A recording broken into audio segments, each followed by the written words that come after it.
Ya.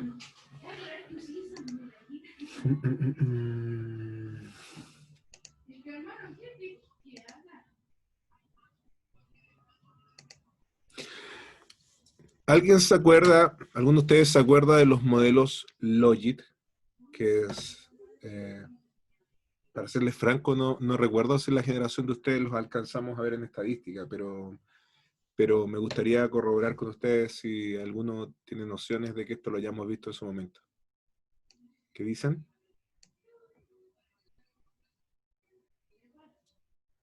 ¿Alguien se acuerda de haber visto modelos Logit o regresión logística? Sí, me acuerdo que en estadística se vio eso, pero si le soy sincera, no me acuerdo cómo en qué consistían los modelos. Pero me acuerdo que sí se vio y se hicieron en su momento. Perfecto, perfecto. Nosotros lo necesitamos para la última técnica de evaluación cuasi experimental que se llama matching, ¿vale? Y lo que vamos a hacer en la clase hoy es repasar en qué consiste esto, ¿vale? Para que se entienda después cómo uno logra crear una muestra control a partir de un pareo. Matching significa pareo, ¿cierto? Entonces, la lógica de los modelos de regresión logit o regresión logística es que hay determinadas circunstancias en las cuales la variable dependiente de un modelo de regresión, a diferencia de la gran mayoría de los modelos que ustedes vieron en estadística, es una variable 1,0, digamos, ¿vale? Es una variable que, por ejemplo, podría calcular la probabilidad de la ocurrencia de un evento como variable dependiente de un set de variables explicativas, ¿bien? Por ejemplo, la probabilidad de que una persona sea pobre, dado que la jefatura de su hogar es femenina, dado que la jefatura de hogar no tiene estudios de educación media completa, dado que la edad del jefe de hogar es de 45 años, dado que el tamaño del hogar es de 4 personas, etcétera, etcétera, etcétera. ¿Bien? Entonces, lo que ustedes tienen que considerar para esto, ya les voy a explicar cómo se usa en matching, pero lo más importante de esto que ustedes tengan presente es que la variable dependiente de este tipo de modelos es una variable que toma valores 0 y 1. ¿Bien? O sea, 0 cuando algo no pasa y 1 cuando ese algo pasa.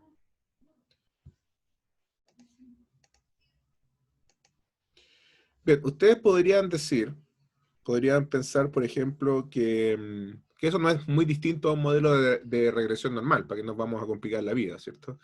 Nosotros podríamos decir, en un modelo de regresión normal, por ejemplo, podríamos tener una variable dependiente, una variable dicotómica, que toma uno cuando, por ejemplo, en este caso estamos interesados en determinar cuáles son las variables que inciden en que un joven cometa delitos.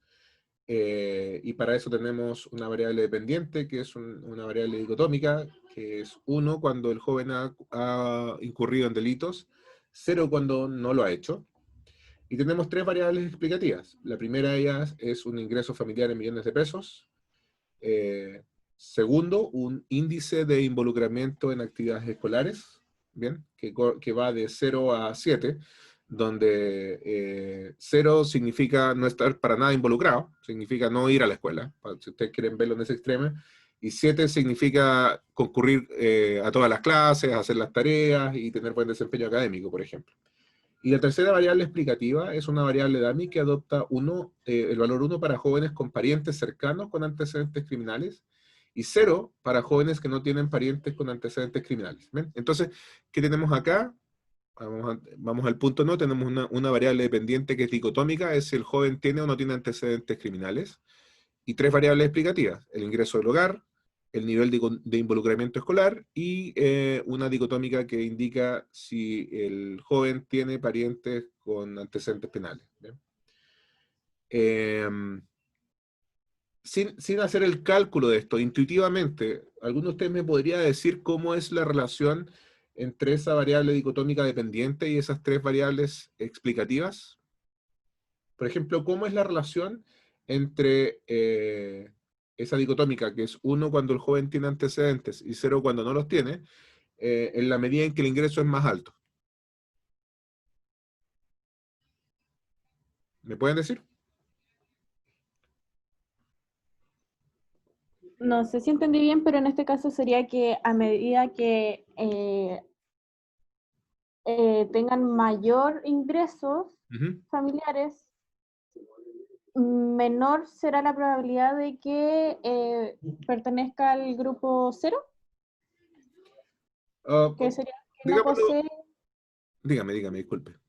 claro, que no, que cero es el que no posee los antecedentes criminales, pues entonces si gana menos plata o hay menor ingreso familiar, va a haber mayor probabilidad o van a ser la muestra de I, van a ser dicotómicos 1, no 0.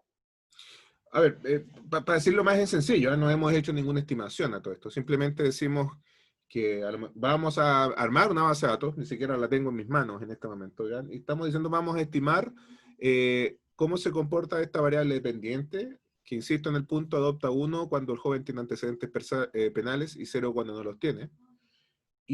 O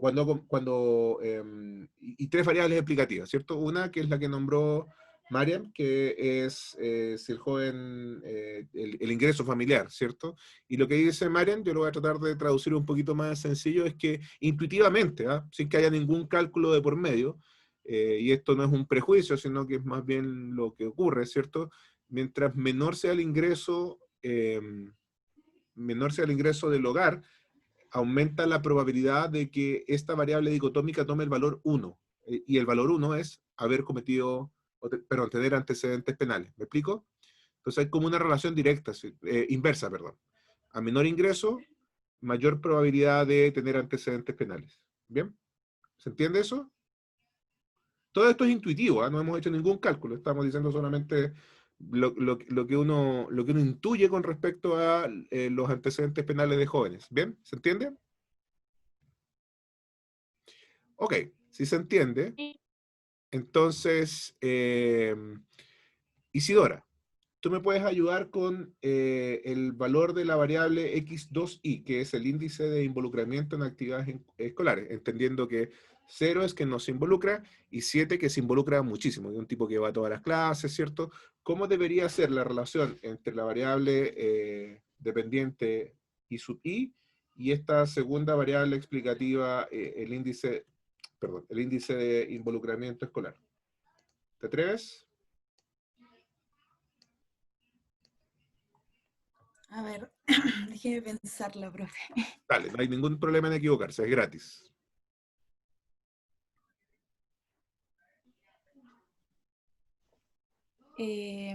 O sea, yo No creo... no lo pienses en número, Isidora. Piénsalo en Ah, sentido común nada más. Ya no nos enredemos todavía con explicaciones numéricas, ¿bien?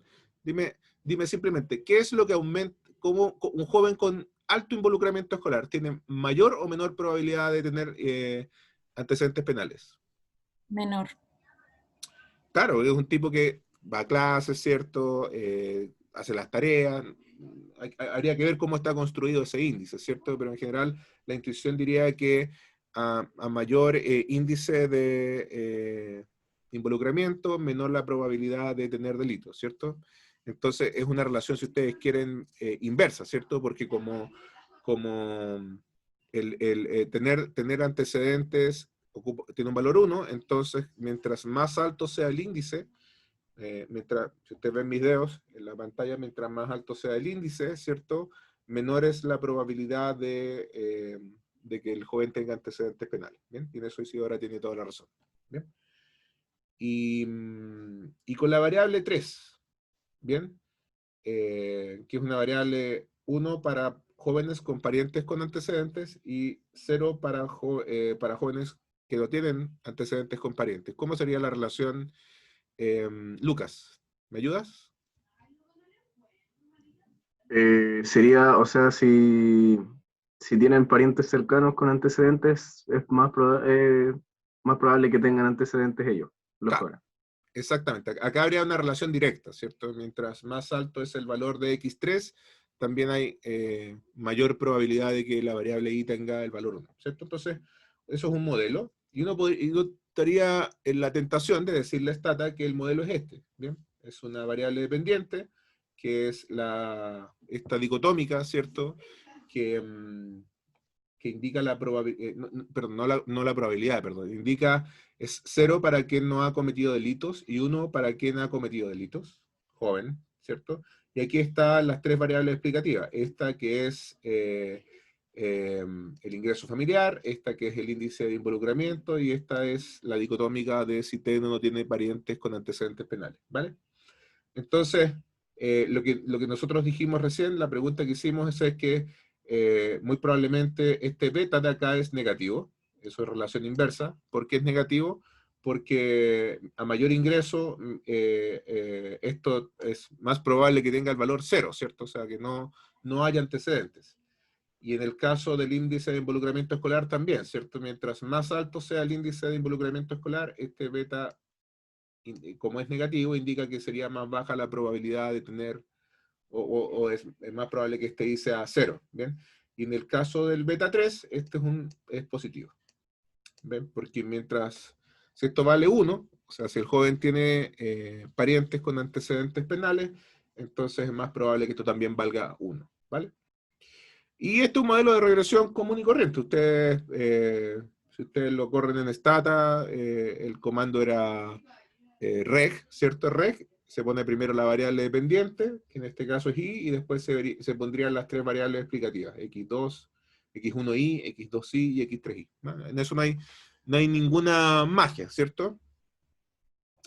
Entonces, llamemos PDI1 a la probabilidad de que un joven tenga antecedentes penales, y PDI0 a 1 menos P, o sea, la probabilidad de que el joven no tenga antecedentes criminales. Ocurre algo bien simpático, si es que yo tuviera la base de datos completa de esa variable I, esa variable es una columna, ¿cierto? Es una columna, y sería 0 en algunos casos, 1 en algunos casos, esta es la variable I. 0 acá, 0 acá, 0 acá, 1, 0, 1, ¿vale? Entonces, supongan ustedes que esta base de datos tiene 1, 2, 3, 4, 5, 6, 7, 8, pongámosle 10 registros, 0 y 1, ¿vale? Tiene 10 jóvenes. Y aquí hacia el lado, aquí hacia el lado derecho estaría x1i, x2i, así sería la base de datos, ¿cierto? El archivo Excel o el, o ¿cómo se llama esta cosa? El archivo DTA en Stata, ¿cierto? Y aquí habría un valor de ingreso familiar, y aquí habría un valor de índice de involucramiento escolar. Me falta aquí, no se alcanza a ver la pizarra, pero estaría X3i, ¿cierto? Pero fíjense en lo siguiente. ¿Cuántos jóvenes con antecedentes penales hay de estos 10 jóvenes?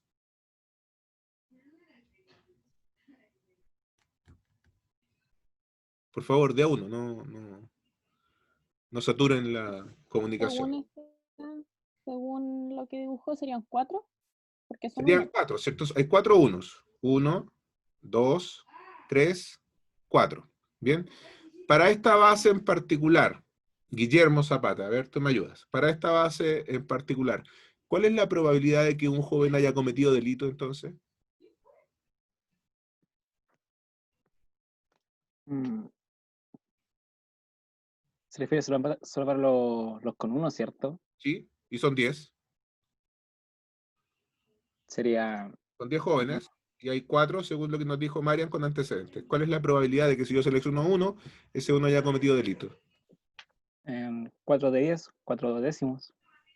O 40%, ¿cierto? Ah, sí, pues, 40%. Más lindo. 40%. Entonces, la probabilidad de haber cometido delitos en este lote es de 40%. Y fíjense ustedes, esto es intuitivo a propósito de esta nomenclatura. Dice, P de que haya cometido delito es igual a... P de cuando I es igual a 1, o P de I cuando I es igual a 0 es la probabilidad de que no haya cometido delito. Entonces, en este caso, P de I igual a 1 es igual a 40%. Bien, 40%. Y P de de que igual a 0, o es igual a 1 menos P, ¿cuánto es esto? Entonces es 60. ¿Cierto? 60%. ¿Vale? ¿Hasta ahí estamos bien? Chicos, chicas, chiques. No, no me quedó claro. Perdón. No hay problema. Para eso estamos. Hay 10 jóvenes, ¿cierto? Es una base de datos con 10 filas, si ustedes quieren verlo. Y de eso, la primera variable de para esos 10 registros es si ha cometido delito o no. Y es una variable que adopta el valor 1 cuando alguien ha cometido delito y 0 cuando no lo ha cometido, ¿cierto? Entonces, en realidad, yo aquí no tengo probabilidades, sino que yo tengo simplemente si el chico cometió o no cometió delitos. Perdón, si el chico tiene o no tiene antecedentes penales. Entonces, este no tiene, este tiene, este no tiene, este no tiene, este no tiene. ¿Se entiende, Uriel? Ya, sí, sí. ¿Cierto? Entonces, como hay 4 unos acá en 10 registros totales, entonces la probabilidad que un chico haya cometido un delito es de 40, pero que tenga antecedentes penales. Discúlpenme la corrección, pero es re importante hacer la precisión. Es de 40%. Y la probabilidad de que no tenga antecedentes penales es de 60. ¿Vale? Que eso en términos de nomenclatura, es decir, ¿cuál es la probabilidad de que I sea igual a 1? ¿O cuál es la probabilidad de que I sea igual a 0? ¿Vale? Bien. Entonces yo insisto, yo estaría tentado en meter esta stata y decirle algo así como, me va a quedar re feo, pero I es... bueno, ahí está, pues, ¿para qué lo voy a escribir de nuevo? Ahí está. Le daría, en stata sería re, ese es el comando, ¿cierto? Y sería re I x1, x2, y x3. Ahí están las 3 variables explicativas, ¿cierto? Eso es lo que yo le diría a stata, ¿vale? Y con eso construiría un modelo de regresión, ¿bien? Que me ayudaría a predecir el valor de I, ¿vale? Y por lo tanto, por ejemplo, yo podría tener un joven cuyo ingreso familiar es de 200.000 pesos total, tiene un índice de involucramiento escolar de 10, perdón, puede ser 10, vale 1 a 7, tiene un índice de involucramiento escolar de 2 y tiene parientes con antecedentes criminales, ¿vale? Entonces yo podría predecir con ese modelo de regresión, ¿cierto?, la probabilidad de que un joven en particular tuviera antecedentes penales a partir de los valores de las variables explicativas x1, x2 y x3, ¿vale? O sea, yo tengo una tabla de regresión, yo con esa tabla de regresión la ocupo para hacer estimaciones. Entonces ahí está, yo podría calcular algo como eso que está ahí. Déjenme borrar acá para que se vea bien. Podría hacer esta estimación. ¿Bien? Y estimo el modelo. Esto que estamos haciendo se llama un modelo lineal de probabilidad. Porque yo estoy asumiendo que la probabilidad es simplemente una función lineal, ¿cierto? Es como una regresión. No le estoy diciendo nada a stata en particular. No le estoy diciendo que tenga ninguna precaución. Entonces, fíjense que, ¿qué ocurre? Por ejemplo, si es que el hogar tiene un ingreso voy a inventar, para que se entienda rápidamente, ¿qué ocurre si es que el hogar tiene un ingreso de 1 millón de pesos? Bien, si tuviera un ingreso de 1 millón de pesos, esto va a dar algo, no lo voy a calcular, pero es algo bien negativo, ¿cierto? Porque aquí reemplazaríamos este XY por 1 millón. Entonces tendría algo bien negativo.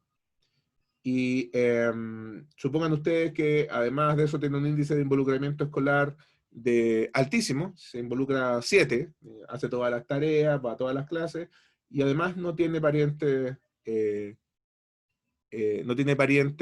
con antecedentes penales. Si el caso fuese ese, colegas, si es que ganase 1 millón de pesos, tuviera alto involucramiento escolar, y no tuviera antecedentes penales, ¿cierto? ¿De qué valor creen ustedes que saldría este P? Así al ojímetro, ¿eh? No les estoy pidiendo que saquen la calculadora, pero con un alto ingreso, con un alto índice de participación escolar y sin antecedentes penales, o sea, este sería 0, digamos, acá, familiares sin antecedentes penales, ¿cierto? ¿Cómo muy probablemente haría este P?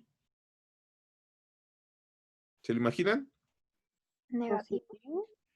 Sería negativo, ¿cierto? Sería negativo. Muy bien, Catalina. Porque esto sería grandote, ¿cierto? El producto de este 0.002 negativo sería por 1.000.000, entonces sería, claro, la chica bastante, pero sigue siendo negativo, ¿cierto? Entonces, esto negativo, entonces muy probablemente esa probabilidad sería negativa. Y eso es un problema, porque no existen probabilidades negativas, ¿cierto? O sea, si alguno de ustedes se pregunta cuál es la probabilidad de aprobar un curso de estadística, la respuesta a eso, en el peor de los casos, es 0% de probabilidad de aprobar estadística, ¿cierto? Pero no puede ser negativa la probabilidad de aprobar estadística. O sea, uno puede ser a lo sumo tan desgraciado como para que 0 probabilidad de aprobar, pero probabilidad negativa de aprobar no existe. ¿Ven? Entonces, este modelo de lineal de probabilidad no anda bien. No anda bien porque hace predicciones falaces, ¿vale? O sea, es capaz de, si yo reemplazo 1.000.000 de pesos de ingreso, 7 puntos de índice de involucramiento escolar y un pariente sin ningún pariente con antecedentes penales, entonces esto me da negativo. Y eso no me gusta. No me gusta de esta modalidad de estimación de probabilidad. Entonces, y también podría ser al revés, ¿cierto? Podría ser que si tuviera muy bajitos ingresos, supongan 0 pesos, tuviera 0 involucramiento escolar y tuviera parientes con antecedentes penales, bueno, acá no se ve bien, ¿eh? Pero esto podría ser eventualmente, en este caso no va a ocurrir, pero esa probabilidad para otro ejemplo podría ser mayor que 1. Entonces, este modelo al que llamamos modelo lineal de probabilidad, que es lo que ustedes harían como loros, en Stata, tal como se hizo en su momento cuando tuvieron el curso, es una mala idea porque entrega esas cosas raras. O sea, es capaz de generar probabilidades o negativas o probabilidades mayores que 1. Entonces, yo quisiera evitar esa situación. Yo quisiera hacer estimaciones de probabilidad que ¿cuánto se llama? En los que no ocurriese este escenario raro de que la estimación de probabilidad es negativa o que la estimación de probabilidad arroja un valor mayor que 1, ¿cierto? ¿Cuál es la probabilidad de aprobar estadística? 100%. Ah, fantástico. ¿Puede ser 120% la probabilidad de aprobar estadística? No, tiene un tope hasta 100 y tiene un mínimo de 0, ¿cierto? Por el otro lado. Bueno, para esta situación rara, ¿cierto? Es que existe una herramienta en estadística que se llama la regresión logística, o LOGIT, ¿ya? Por el acrónimo de Logistic Regression. ¿En qué consiste esta cosa rara? Y seguramente ustedes se van a perder un poquito en la nomenclatura, pero créanme que esto es extremadamente fácil y Stata lo hace por nosotros fantásticamente. Bien, vamos a definir como variable dependiente algo raro. Acuérdense que en el modelo lineal de probabilidad, ¿cuál era la variable dependiente?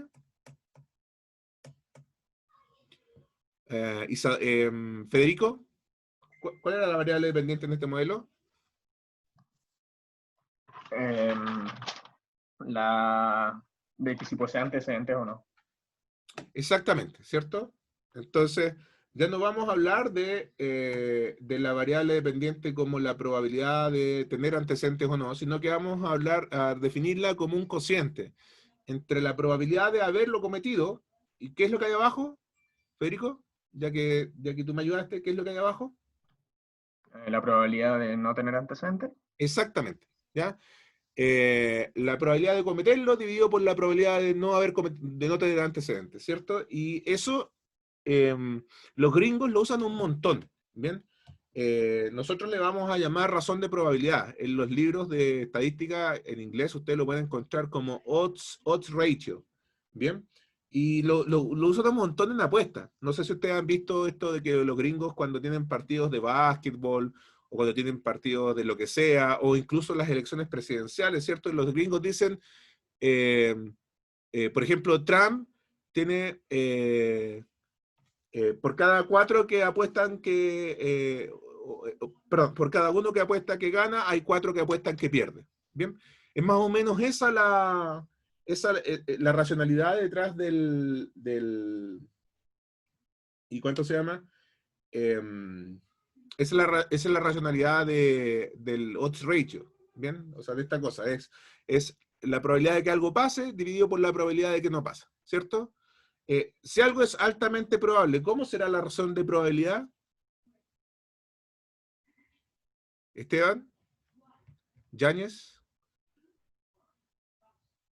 Si la probabilidad de que algo pase es grande, ¿cómo será el valor de la razón de probabilidad? Intuitivamente, si aquí no hay para ganar. Pensaría que fuera grande. Sería grande, ¿cierto? La razón de probabilidad sería grande también, ¿cierto? Entonces, si P fuera grande, o sea, si la probabilidad de que un chico tuviera antecedentes penales, esta razón de probabilidad sería grande, ¿ya? Hasta ahí estamos bien.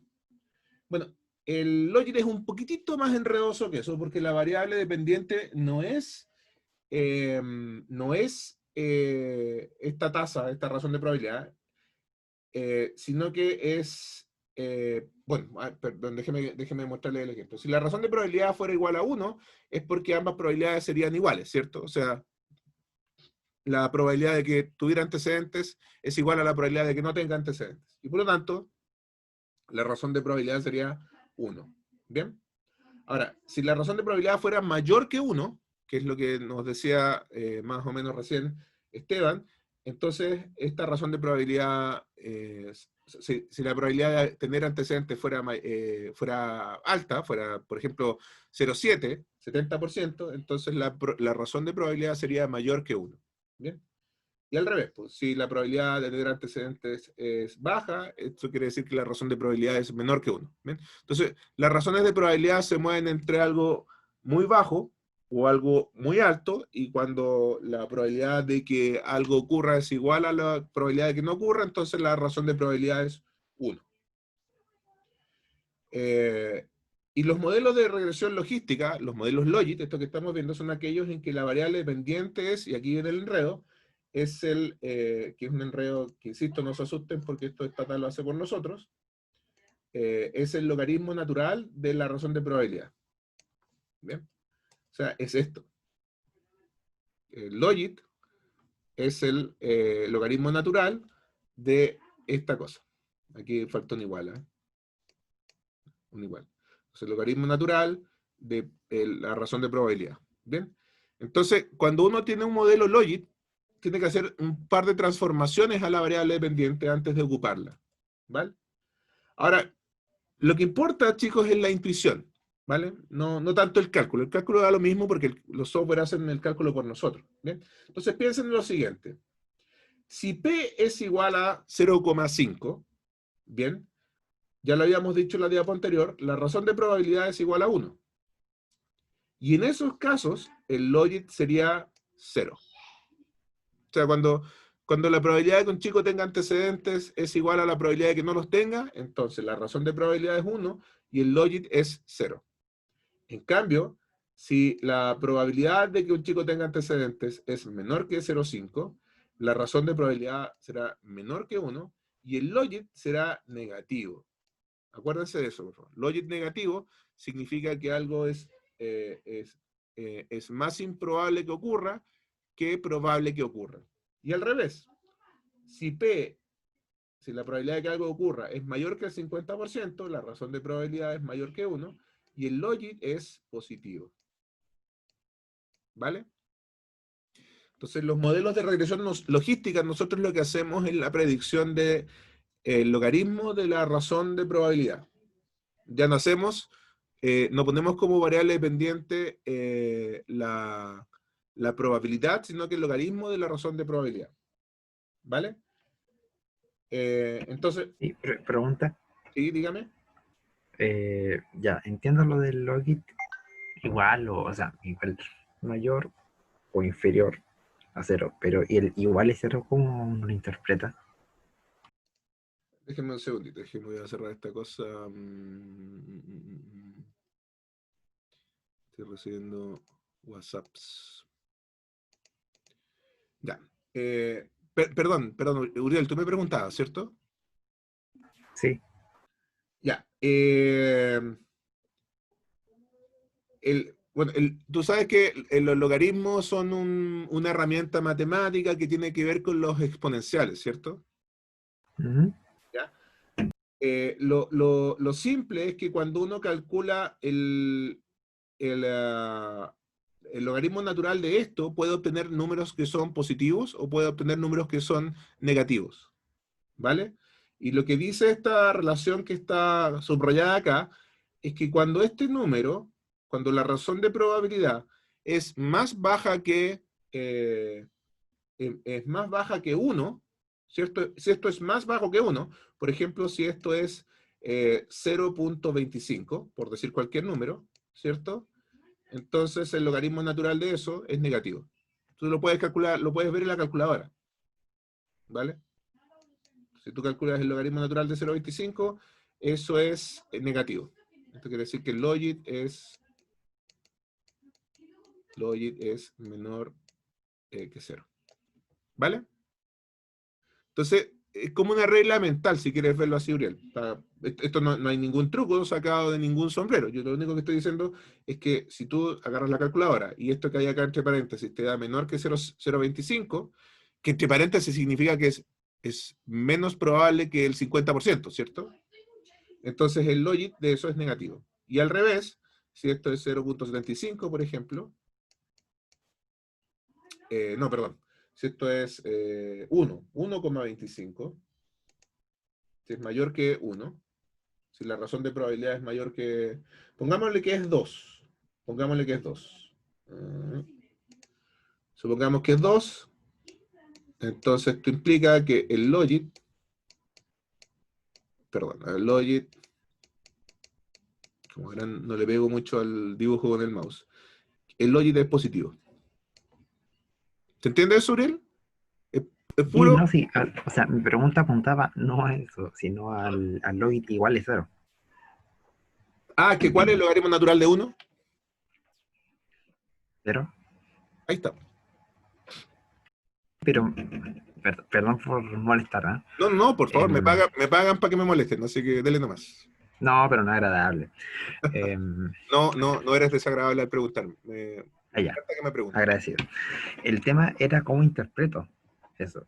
O sea, más o menos comprendo la lógica de cómo se interpretan los otros, pero cómo interpreto el logit igual a 0. Sí, lo que pasa es que el logit es... O sea, vimos que esta cosa de la probabilidad lineal funcionaba media loca, ¿cierto? Nos ocurrían cosas que no queremos que ocurran. Probabilidades negativas o probabilidades mayores que 1, ¿cierto? Entonces dijimos, desechamos esta idea de la probabilidad lineal, ¿cierto? De la regresión por probabilidad lineal, y dijimos ya, pero vamos a tomar otra que se llama regresión logística, ¿vale? Y lo primero que introdujimos para esto es un concepto que los gringos lo utilizan más que nosotros, que se llama razón de probabilidad, y después dijimos, para enredar un poquito más el cuento, que para hacer bien las predicciones de probabilidad, vamos a calcular el logaritmo natural de la razón de probabilidad, ¿vale? Lo único que me interesa que se acuerden de esto es esto. Si ustedes quieren copiarlo en un torpeo, es esto, nada más que esto. Es que si algo es más probable, que es este caso, el de abajo, si algo es más probable, que ocurra a que no ocurra, la razón de probabilidad va a ser mayor que 1, que es esto que yo puse acá como ejemplo 2, y el logit va a ser positivo. Entonces, dicho de otra forma, si nosotros hiciéramos esta estimación y reemplazásemos acá, Uriel, reemplazásemos acá, en esta cosa de acá, con la única diferencia que ya no tendríamos como variable dependiente sino que tendríamos el logit de. ¿Me explico? Ya no sería la variable dependiente y, sino que sería el logit de. ¿Bien? Entonces, si yo hago esto para un chico y el logit de i me da negativo, ¿cómo lo interpretas? Porque antes lo interpretábamos en términos de probabilidades, ¿cierto? Pero ahora la regresión la hicimos correr con esta cosa logit, esta cosa rara. Pero si esto diera negativo, ¿cómo interpretas ese logit negativo? Ay, no. No, es que me acuerdo de la otra interpretación que es como que Vamos para acá. es más Logit, probable que no ocurra algo. espérate un poquito. Ahí está. Logit negativo. Logit negativo es este, ¿cierto? ¿Cierto? Se ve, ¿no? Sí, sí, sí. ¿Cómo es P entonces para un logit negativo? ¿Mm? ¿Cómo es la probabilidad cuando el logit es negativo? Ay, cuando lo vi negativo es mayor. es menor que 50%. Sí. ¿Ya? Y al revés, pues si el logit es positivo, eso quiere decir que la probabilidad de que sea algo ocurra es mayor que 0,5. Entonces, aunque nosotros no sabemos todavía, esto en realidad no importa mucho, no importa mucho para el cuento porque como yo les digo, todo esto lo hace Stata, ¿bien? A pesar de que no entendemos bien de qué se trata este logit, yo sí le conozco, yo sí sé interpretar sus valores desde el punto de vista de probabilidad, ¿vale? Y lo interpreto con estas tres bullets de acá. Lo que digo es que si el logit es cercano a 0, eso quiere decir que la probabilidad es cercana a 0,5. O sea, que algo es equiprobable, ¿cierto? Que tiene la misma probabilidad de ocurrir como de no ocurrir. ¿Bien? Pero si el logit es negativo, eso quiere decir que la probabilidad de que algo ocurra es baja, menor que 0,5. Y si el logit es positivo, ocurre al revés. La probabilidad de que algo ocurra es mayor que 0,5. ¿Vale? Esa es toda la mecánica. Y es súper mecánico, valga la redundancia. O sea, no hay mucho... Esto es 100% matemática, y matemática fácil, digamos, que no hay nada enredado. Si ustedes calculan el logaritmo natural de esta cosa, y esta cosa vale 0,25, ese logaritmo natural es negativo. Y si ustedes calculan el logaritmo natural de esto, y esto es 2, ese logaritmo natural es positivo. Entonces la tablita indica esto, ¿vale? Afortunadamente para nosotros, Stata se trae los valores ya transformados a probabilidades. Porque este bicho raro del logit en realidad cuesta entenderlo. Lo único que sabemos en esta diapo del logit es que son las reglas que están acá, ¿cierto? Estas reglas de estos tres bullets. ¿Ya? Si el logit de un chico, que yo le calculo esta cosa que escribe acá. Si el logit que estimo para un chico es negativo, eso quiere decir que el modelo predice que la probabilidad de que tenga antecedente es más baja que 50%. Si el logit es positivo, eso quiere decir que el modelo predice que la probabilidad de que ese chico tenga antecedente es mayor que el 50%. Nada más que eso, ¿vale? ¿Estamos, Uriel? Como para ¿Profe? rebobinar.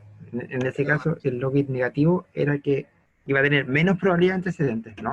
Es que lo que pasa es que fíjate en el 50%. ¿Bien? Sí.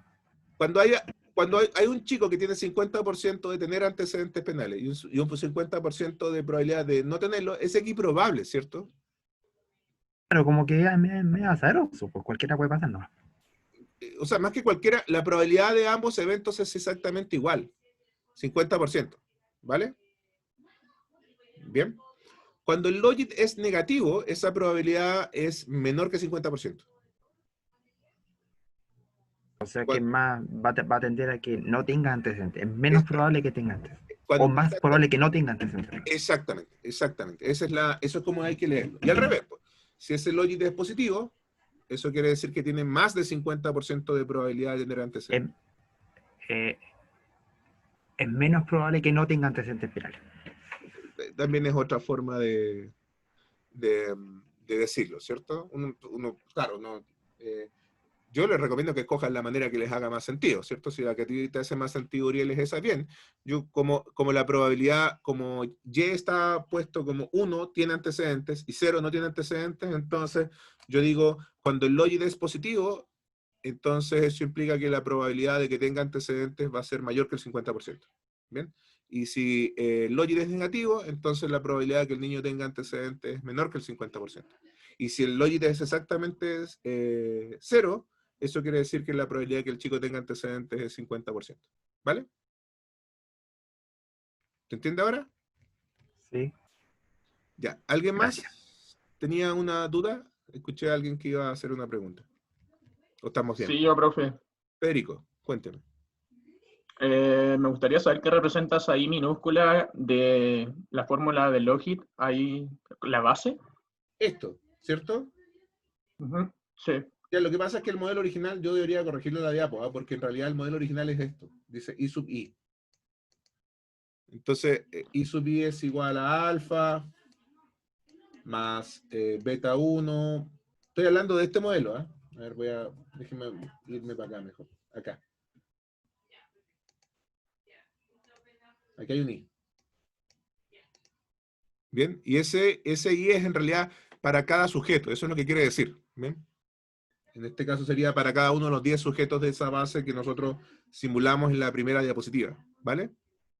Entonces, cuando i vale 1, estamos hablando del primer sujeto de la base. Cuando i vale 2, estamos hablando del segundo. Y como son 10 sujetos, i podría valer hasta 10. Y podemos hacer la predicción de cada niño, de cada chico, ¿vale? ¿Se entiende, Federico? Sí, pero entonces no es la base del logaritmo. Es ahí, es solo como para representar al sujeto. Es solo para representar al sujeto, sí. Exactamente. Ya. No es la base, tienes toda la razón, sí. Sí, esto es una corrección que voy a hacer antes de subirle esto a un curso, ¿vale? No es la base, no. Claramente no es la base. Es simplemente el indicador de la posición del chico en la base de datos, ¿vale? Ahora, el logit puede ser devuelto a probabilidad, que es menos intuitivo. Uno no anda explicándole a todo el mundo, oye, ¿cuál es tu logit de tener antecedentes? Uno lo que dice es, ¿cuál es tu probabilidad de tener antecedentes? El logit es contra natura, es contraintuitivo, ¿vale? Entonces, si yo calculo un logit, debo tener alguna forma de transformar ese logit en alguna probabilidad. Tenemos estas reglas que acabamos de anunciar, ¿cierto? Tenemos estas reglas que son de oro que ustedes se pueden acordar. Pero también existe una forma, más que la regla, de calcular exactamente cuál es la probabilidad asociada a un logit, ¿vale? Y la fórmula es esta. ¿Bien? La probabilidad de que i sea igual a 1 es igual a e, que es 2.71, elevado al logit de un chico, dividido por 1 más e elevado al logit del chico cualquiera. El chico 1, el chico 2, el chico 3 de la base de datos. ¿Me explico? Todo esto chino mandarín, en realidad, Stata lo calcula por nosotros. Stata, si yo le pido, me calcula una columna que es probabilidad de tener antecedentes. ¿Vale? Eso lo hace por nosotros. Entonces, si yo tengo esta base de datos original, la que estaba al principio, tac, tac, tac, tac. Lo borré. Chuta. Pucha. Se borró. Bueno. Si la base de datos que tenía al principio, yo le puedo pedir a Stata que haga correr el logit y que agregue una columna del logit predicho. ¿Bien? De la probabilidad de que un chico tenga antecedentes para cada uno de los 10 chicos. ¿Vale? Entonces el modelo de regresión logística es más o menos el siguiente. Es el logit de i, que es igual a al logaritmo natural de la razón de probabilidad. Ahí está la razón de probabilidad. Y lo que hay acá es el modelo. Esto raro de esta sumatoria no es más que alfa más beta 1 por x1i más beta 2 por x2i y así continúo, tac, tac, tac, tac, tac, sigo hasta beta k xki, que no, se me acabó la diapo, ¿vale? Pero esta sumatoria no es más que simbólicamente dicho este modelo largote, ¿bien? Entonces, su transformación en probabilidad se puede ver así. Entonces, aquí en vez de elevar al logit, elevo al modelo. Y ahí está el modelo. Porque esto es el logit. ¿Ok? O bien, esa es otra forma de expresarlo. Da lo mismo. Entonces, en el modelo logit con K variables explicativas, aquí lo tengo. El logit calculado es igual a alfa más beta 1 por x1i más x2, beta 2 por x2i hasta beta k por xki. Que pueden ser tantas variables como sea necesario, o como tengan la base de datos, ¿cierto? Entonces, yo en el ejemplo que estaba al principio era 3, ¿ven? Que era la probabilidad de que un sujeto tuviera antecedentes sobre la base del ingreso de su familia,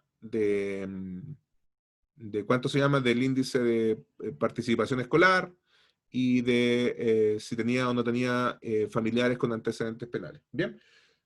Entonces, esto es todo lo que hemos hecho. Ustedes se preguntarán, ¿y qué relación tiene esto con la evaluación cuasi experimental? Bueno, nos falta un poquito para eso. Déjenme mostrarles un poquito más de ejemplo de esto después de un pequeño break. ¿Les parece? ¿Ok? Entonces, voy a poner en pausa la grabación. Voy a compartir pantalla. ¿Ahí sí? ¿Se ve? Sí, ahora sí vemos el PPT, profe. Ya. No le había hecho nada. Solo había mostrado mi mala facha. ¿Vale? Entonces, en el caso de matching ocurre lo siguiente. La idea de matching, esencialmente, es buscar sujetos que se parezcan a los tratados, ¿cierto? Pero que no hayan recibido tratamiento, y que se parezcan lo más posible en un set de variables observadas. ¿Bien? Si yo estuviera evaluando un programa de reinserción de jóvenes con antecedentes penales, por ejemplo, jóvenes que están en el Sename, ¿cierto? Entonces yo tendría sujetos que reciben tratamiento y sujetos que no reciben tratamiento, como la variable dependiente de esto, ¿vale? Entonces sería 1 para quien recibe tratamiento y 0 para quien no recibe tratamiento. ¿Bien? Entonces, lo que tendría al lado izquierdo de la igualdad es la probabilidad de recibir tratamiento, ¿vale?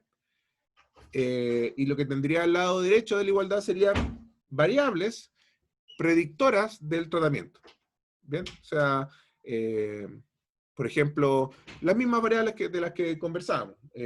Variables como el ingreso de los hogares, el índice de participación en actividades escolares, y si tienen o no tienen, si un sujeto tiene o no tiene parientes en situación de cárcel. Entonces, supongan por un momento que yo tengo un sujeto que recibe tratamiento, cuya variable I es igual a 1, y que tiene un ingreso de 500.000 pesos en su hogar, ¿cierto? Que tiene un índice de participación escolar de 5 y que tiene parientes con antecedentes penales, ¿cierto? Si ese fuera un joven que recibe tratamiento, bueno, el mejor clon, para ponerlo de alguna forma, el mejor clon de ese chico, ¿cómo sería? Dígame usted. Insisto, tengo un joven que está recibiendo tratamiento, ¿cierto? Y que el ingreso familiar de su hogar es 500.000 pesos, tiene un índice de participación escolar de 5 y tiene parientes con antecedentes penales. ¿Cómo sería el mejor clon de ese chico? Dígame usted.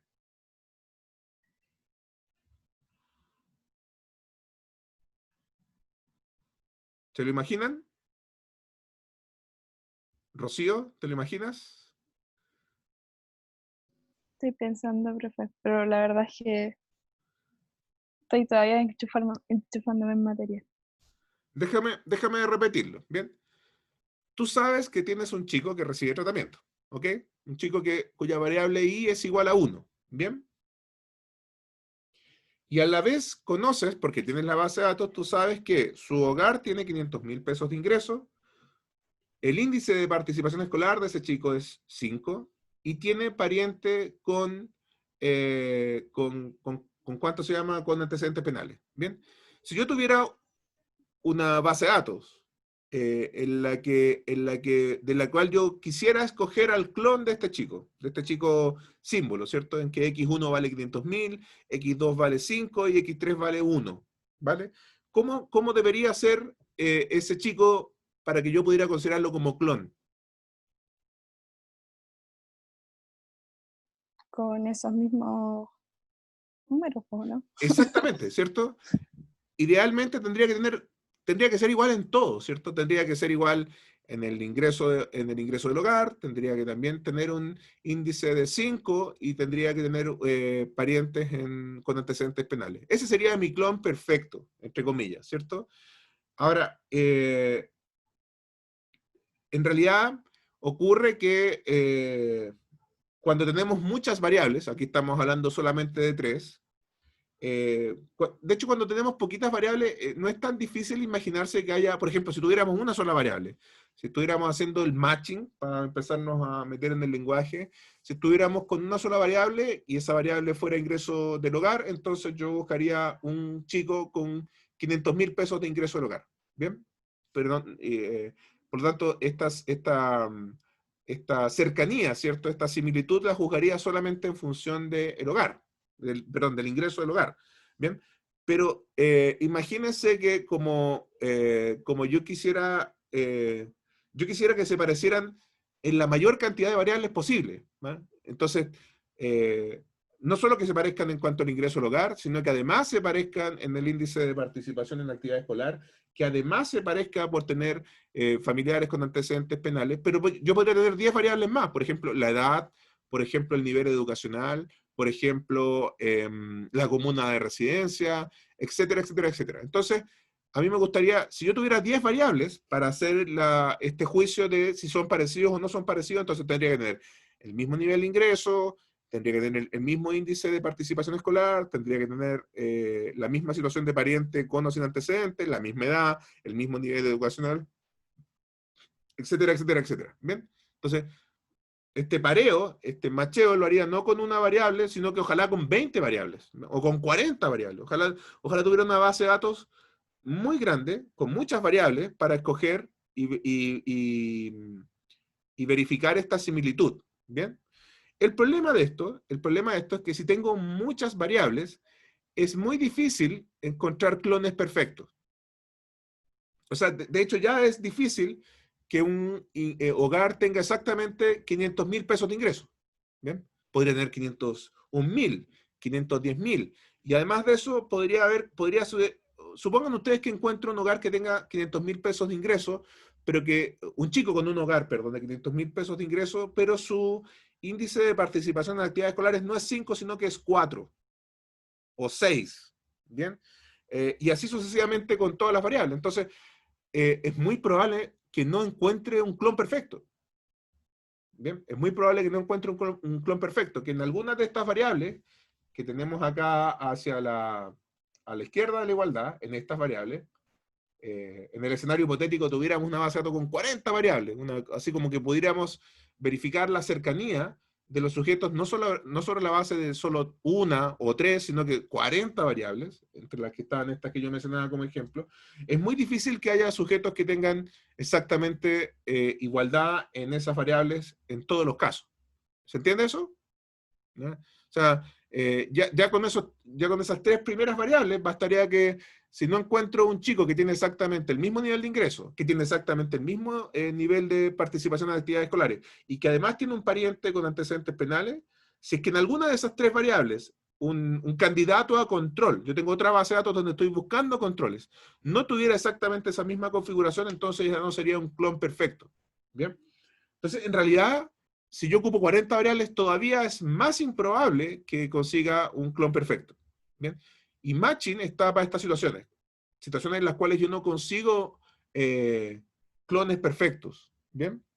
Y lo que hace matching, lo que hay detrás de matching en definitiva es como la variable que está al lado izquierdo de la igualdad, que está disfrazado, ¿ah? Digo disfrazado porque este logit ustedes saben perfectamente que puede ser transformado en una probabilidad de I. ¿Vale? Un I gorrito, un P de I gorrito. ¿Bien? Entonces yo en ese caso yo podría decir, a lo mejor no son iguales, no son exactamente iguales, pero yo juzgo la igualdad, juzgo la cercanía, ya no sobre la base de 40 variables, o sobre la base de 3 variables, o sobre la base de una variable, sino que voy a buscar un clon para cada sujeto en la medida en que la probabilidad de participar es lo más parecida posible. Dicho de otra forma, lo que yo tengo al lado derecho de esta igualdad es multidimensional, porque aquí al lado derecho podrían haber 3 variables, una variable, o en el caso ideal podría haber muchas variables aquí al lado derecho de la igualdad. ¿Por qué creen ustedes que digo, en el caso ideal, tener una base con muchas variables aquí al lado derecho? ¿Se lo imaginan o no? ¿Por qué sería importante juzgar la condición de clon, ¿cierto? La condición de cercanía con muchas variables al lado derecho de la igualdad. ¿A alguien se le ocurre por qué?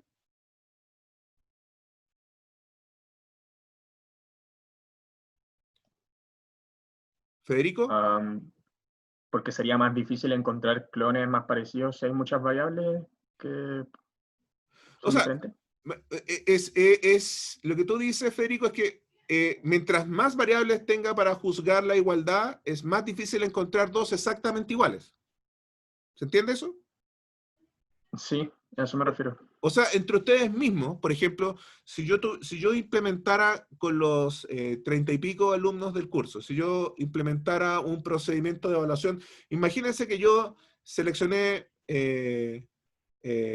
por algún método que a lo mismo, seleccioné 15 de ustedes para recibir tratamiento y me pongo a buscar en la escuela, no solamente en el curso, sino que me pongo a buscar entre los 800 alumnos de la escuela clones, ¿vale? Entonces imagínense que yo tuviera en un principio como variables para juzgar la condición de cercanía, tuviera sexo. Entonces, si tengo una mujer dentro de los 15 tratados, entonces es tan sencillo como encontrar otra mujer en la escuela, otra mujer que no reciba tratamiento, ¿cierto?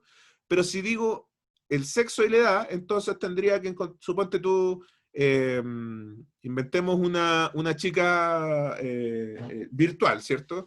Llamémosle a la chica virtual Araceli, ¿vale? Araceli es mujer, ¿cierto? Y Araceli tiene 21 años, ¿bien? Entonces, yo buscaría, en los otros 800 alumnos de la escuela, buscaría una chica que tenga, una persona que sea mujer, ¿cierto? Y que también tenga 21 años. Y muy probablemente lo voy a encontrar en la escuela. Pero sumémosle otra variable de contexto. Es preferencia política. Entonces, supongamos por un momento que Araceli tiene una preferencia política de izquierda. ¿Bien? Entonces, buscaría el clon de Araceli, ya no solo con que fuera mujer, ya no solo con que tuviera 21 años, sino que además fuera de izquierda. ¿Vale?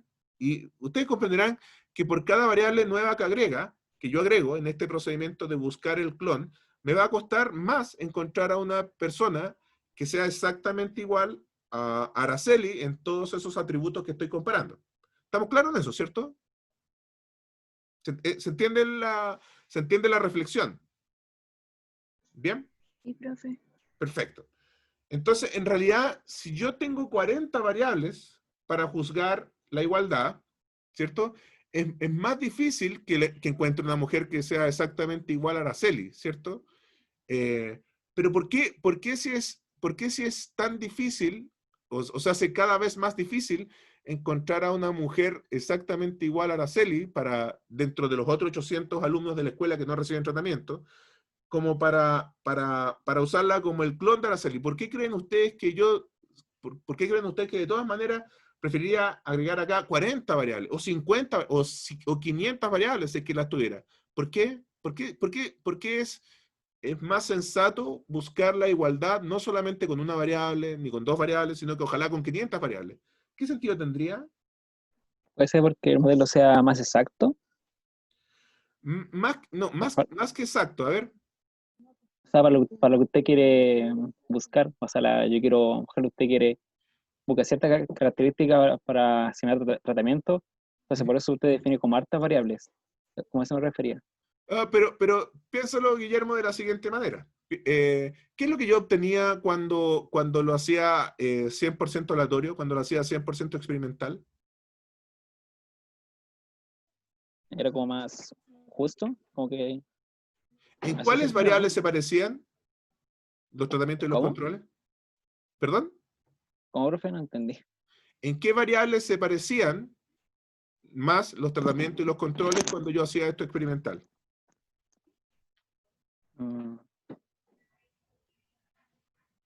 Oh, no me acuerdo, profe. Si me da una pista. Lo cuantitativo se podría decir.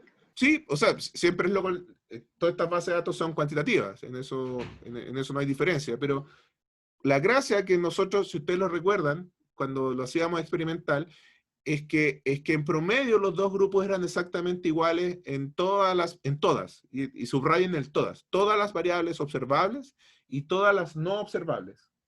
¿Me explico? Entonces, cuando uno hace el procedimiento experimental, que es lo más fantástico, y que otras flores que le hemos tirado a ese procedimiento, uno obtiene dos grupos que son iguales en todo, ¿bien? Entonces, como son iguales en todo, para que el procedimiento de matching sea mejor, yo preferiría que hubiera todas las variables que pudiera comparar, o todas las variables a partir de las cuales pudiera determinar la cercanía, ¿cierto? Entonces yo buscaría a alguien que fuera lo más parecido posible a Araceli, no solo en una variable, sino que ojalá 1000 variables. ¿Bien?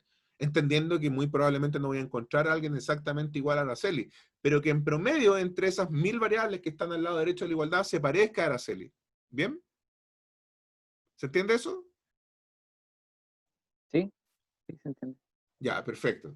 Entonces, el punto de esto es que si yo pongo 1000 variables del lado derecho de la igualdad, entonces ocurre esto que es difícil que yo consiga a alguien que tenga para esas 1000 variables exactamente los mismos valores que tienen esas 1000 variables Araceli.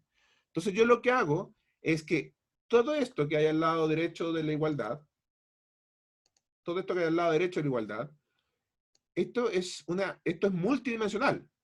¿Bien? Porque comparo por edad, porque comparo por sexo, porque comparo por nivel educacional, porque comparo por ingreso del hogar, porque comparo por, ojalá 1000 variables, ¿cierto? Entonces yo tengo que tratar de colapsar, ese es el lenguaje que se usa en la jerga estadística, tengo que tratar de colapsar, no voy a encontrar a alguien que sea exactamente igual, pero tengo que encontrar a alguien que sea lo más parecido posible a Araceli, ¿bien? Y para esto está el Logit, ¿bien? Porque sucede, por ejemplo, supongan ustedes que yo calculo el Logit de Araceli, ¿bien? O sea, tengo la base de datos, una base de datos con los 15 alumnos que tengo escogidos como tratamientos, y tengo 800 alumnos en la base de datos que podrían ser potencialmente el clon de Araceli para incorporarlo a la muestra, ¿vale? Entonces, como es una muestra, por si ustedes quieren verlo así, tengo una base de datos de 815 observaciones, 15 tratamientos y 800 candidatos a controles. Entonces yo querría escoger dentro de esos 800 a la persona más parecida a Araceli. ¿Bien? Entonces yo hago correr un modelo Logit en que la variable dependiente sea 1 para participa, porque Araceli participa, y 0 para no participa. Lo hago correr, ¿vale? Y Stata va a calcular para mí el Logit de Araceli. Entonces, yo con el Logit puedo calcular la probabilidad de Araceli de participar. Araceli está participando, por cierto, ¿cierto? Pero lo que yo digo es lo siguiente. Dados estos 500 o 1000 atributos que yo tengo en la base de datos, la probabilidad de participar de Araceli es PDI. ¿Bien? Y lo que yo hago, en realidad, no es buscar variable a variable quién es más cercano a Araceli, sino que lo que yo hago es buscar la persona que en probabilidad es más cercana a Araceli. ¿Me explico? Entonces, yo calculo el modelo Logit, tengo 500 variables explicativas, ¿cierto?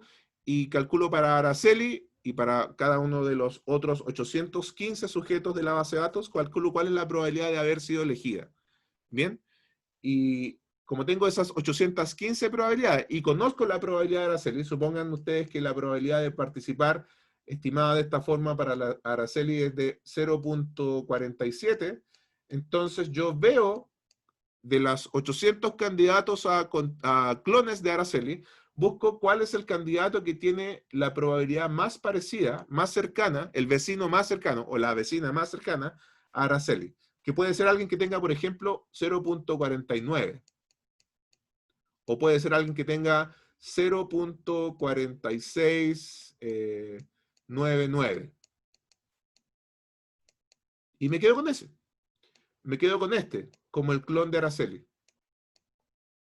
¿Se entiende eso?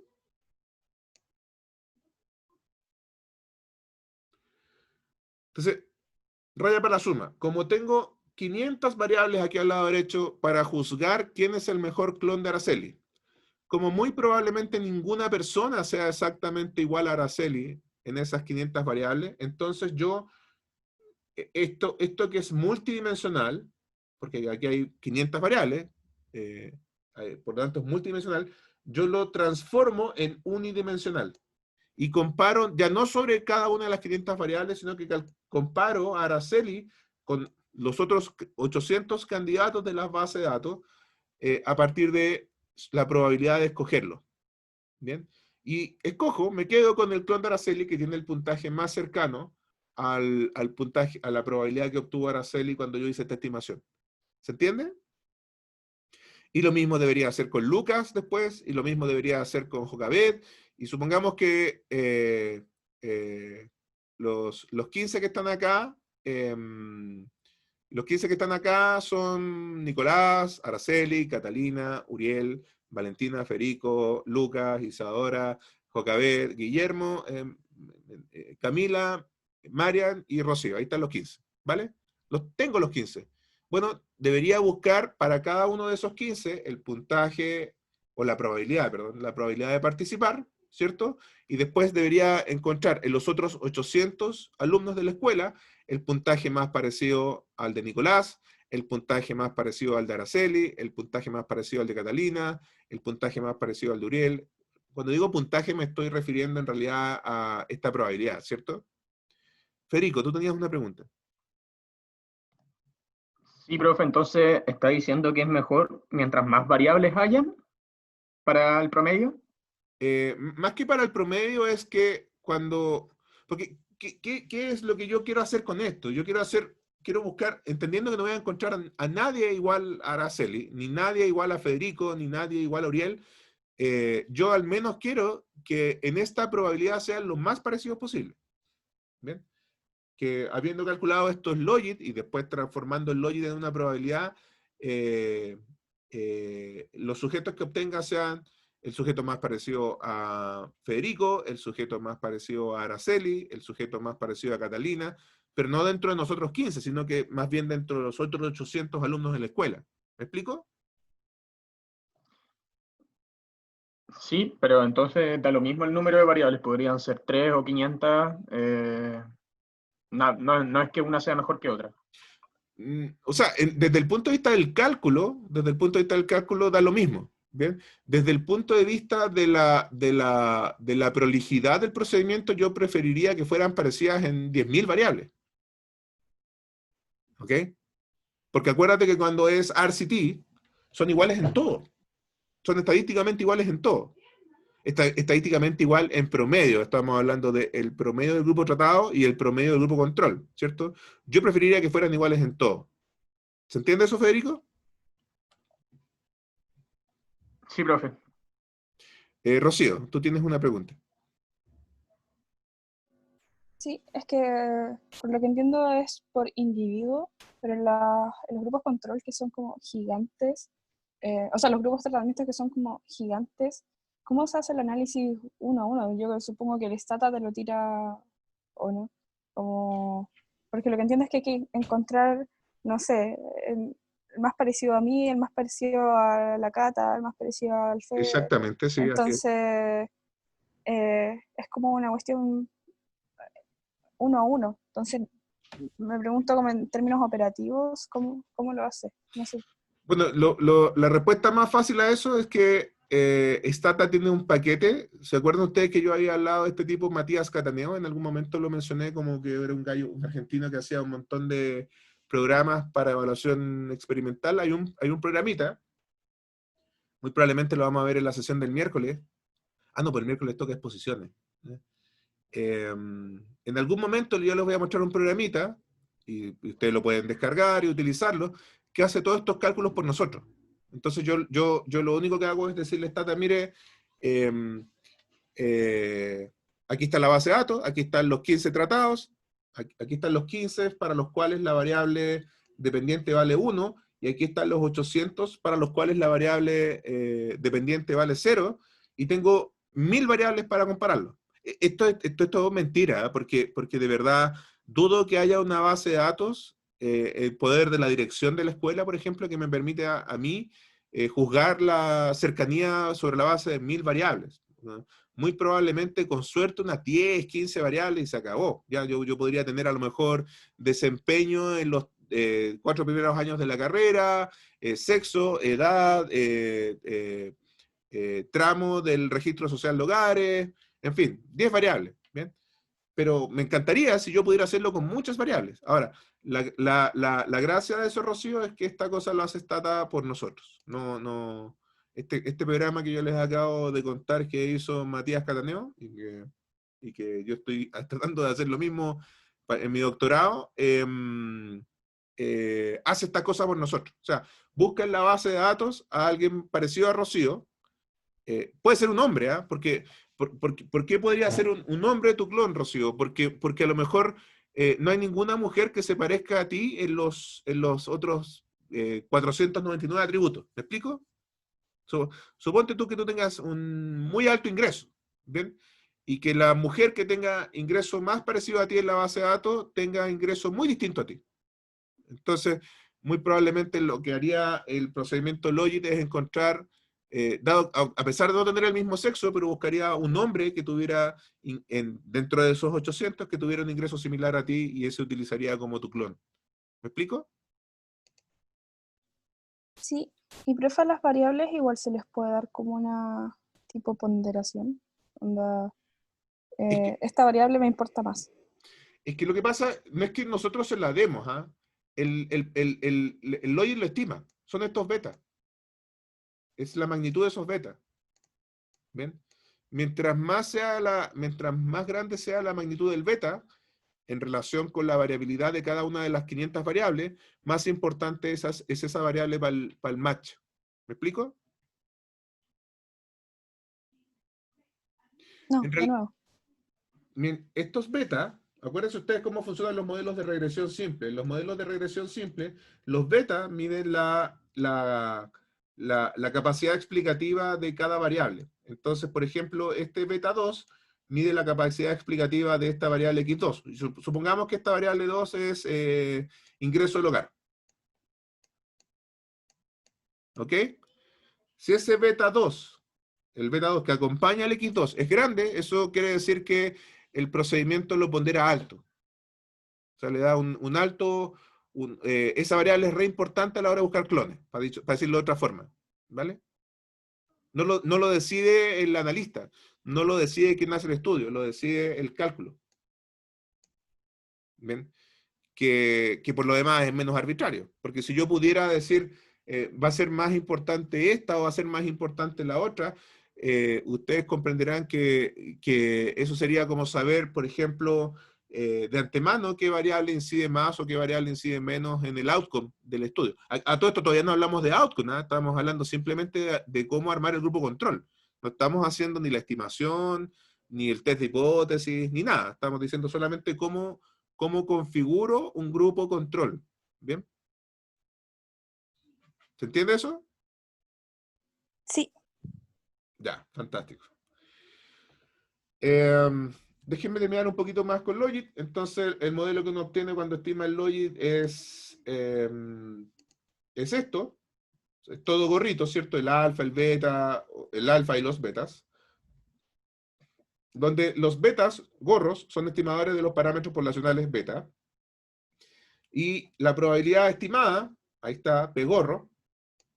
Esta es la probabilidad estimada de participar a Araceli. Entonces la calculo y digo, esto vale, lo que me dio Stata es que la probabilidad de que Araceli participe en el programa es de 0,61. Da lo mismo el número, ¿ah? Podría ser 0,4, podría ser 0,2, pero lo importante es que yo encuentre a un sujeto con puntaje, con probabilidad de participar similar a 0,61. Ojalá, por ejemplo, 0,599.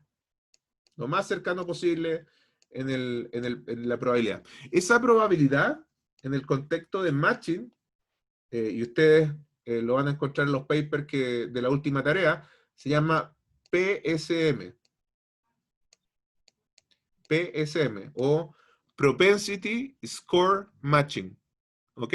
Entonces, es lo mismo, es una probabilidad. Entonces yo busco a alguien con un Propensity Score Matching.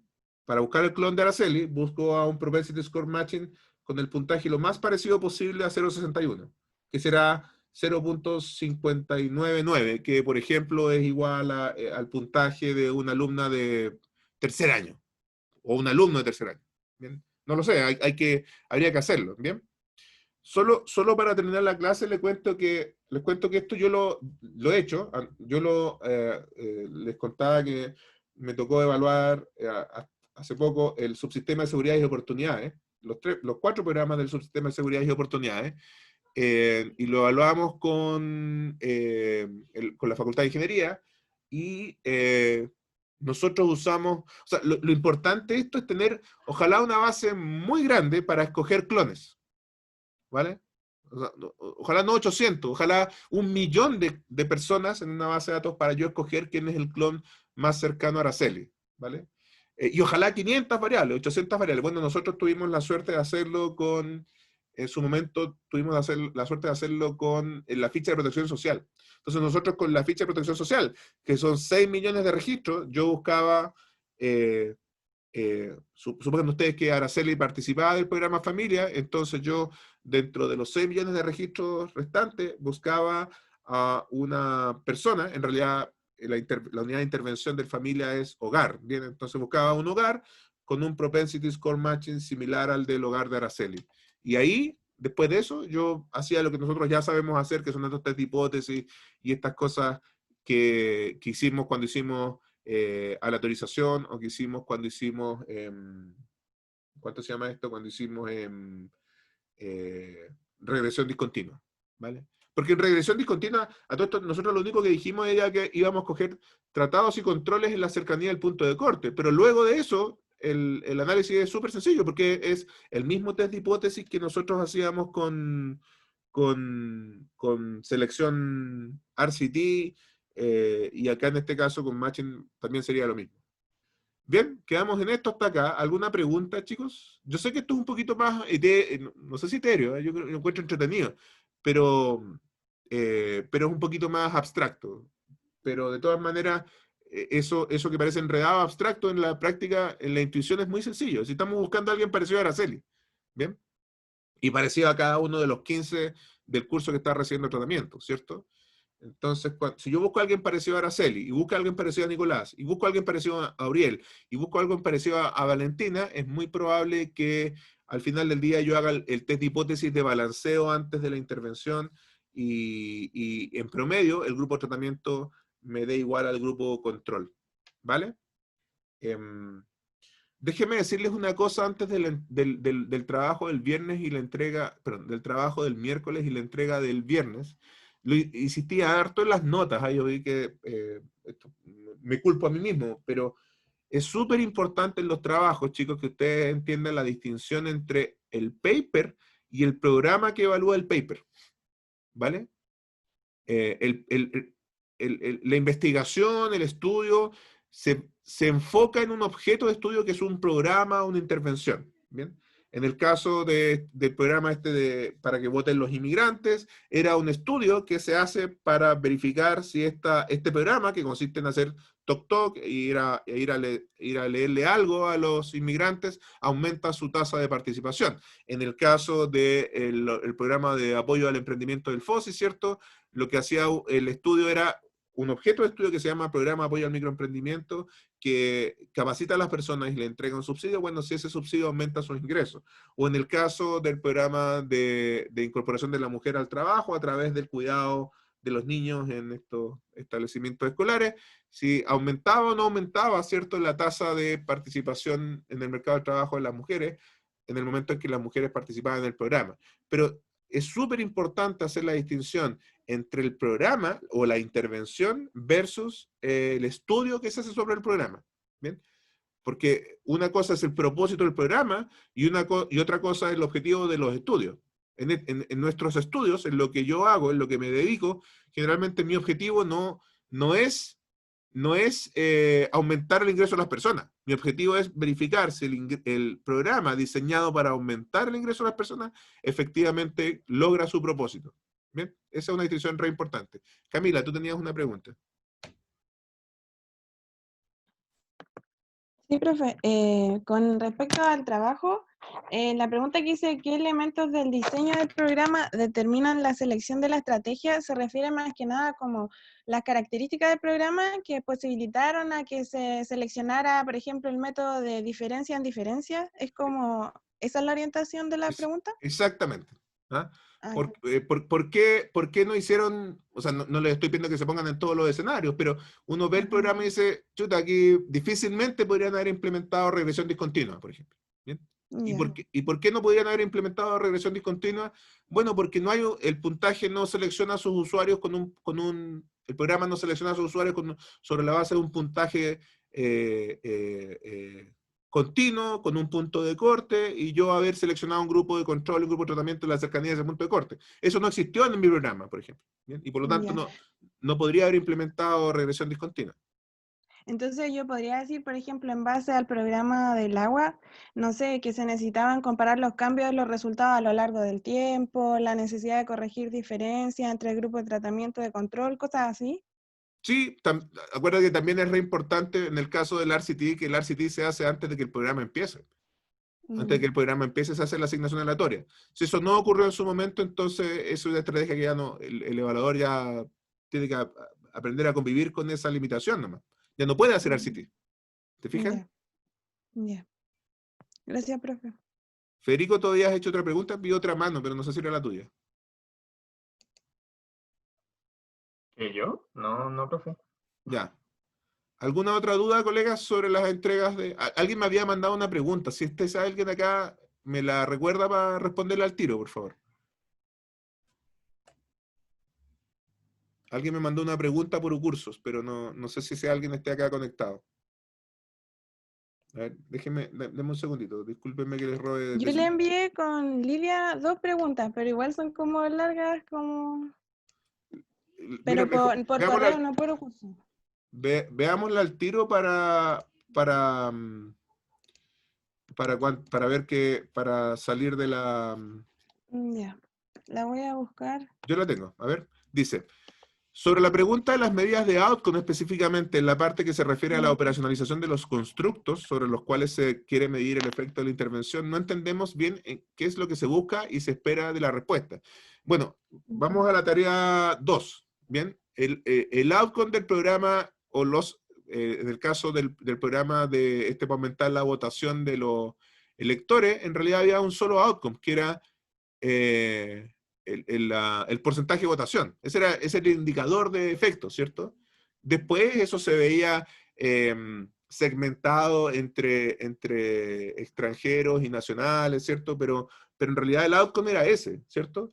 Ahora, ese outcome puede ser perfecto o imperfecto. Por ejemplo, déjenme poner al tiro el otro ejemplo, en el caso del FOSIS, el outcome del programa era ingreso del trabajo, ¿bien? Entonces a mí me encantaría que alguien dijera, bueno, el outcome del trabajo, el ingreso al trabajo, lo miden con una encuesta y le preguntan a la gente cuánto gana.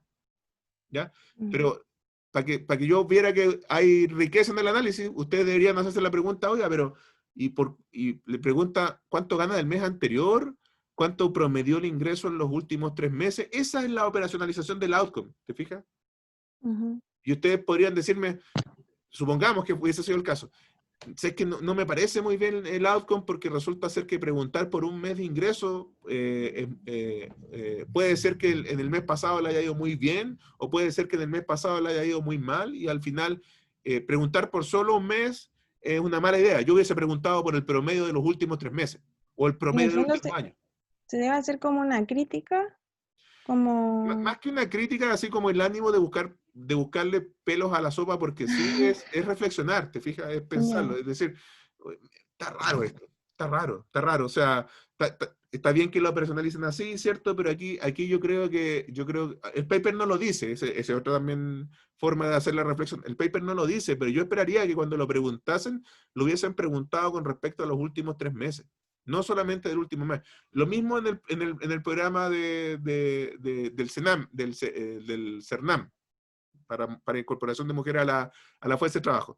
Porque es distinto preguntarle, oigan, el mes pasado usted trabajó o no trabajó, que considerando los últimos 3 meses, ¿qué porcentaje del tiempo trabajó?